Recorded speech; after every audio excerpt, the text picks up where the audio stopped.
Hello po, ako po si Dia Manzanero, 29 years old. Nakatira po sa probinsya ng Giniangan, Quezon. Natawagan po ako kahapon sa isang tawag ka lang sa programa po ni Tatay Rani.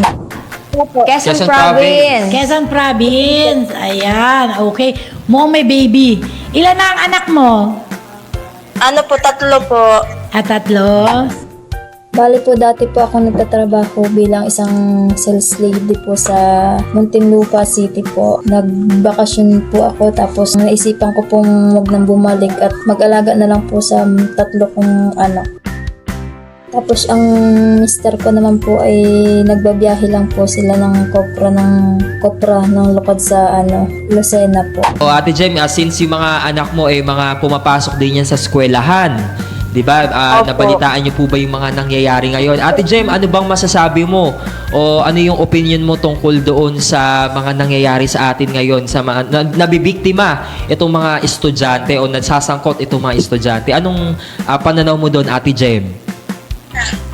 Para po sa akin, sobrang nakakalungkot po ba bilang isang magulang. At nag-aaral po yung mga bata, nakakatakot po, nakakapangamba na syempre nag-iingat ka sa mga bata mo tapos hindi mo namamalaya na may mga pangyaring ganon.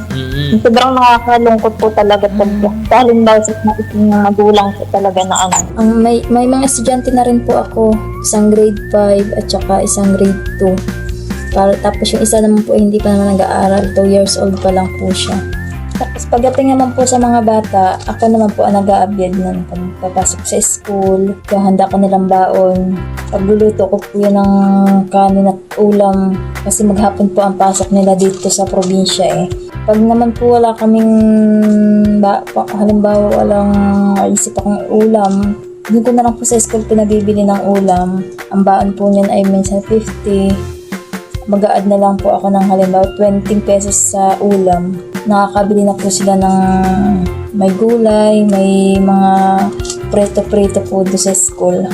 Dahil natawagan ka namin, nakausap ka namin, meron ka kagad 1,000 piso mula kay Tatay Rani. Thank you po. Ayan, okay, maraming Tatay Rani. Pumatawag ako kahapon sa programa ni Tatay Rani. Tuwang-tuwa po ako dahil malaking bagay na rin po yung 1,000 piso para sa pambaon ng mga bata sa school, pang-budget. Maraming salamat po sa programa ni Tatay Rani. Marami pong natutulungan na tulad ko.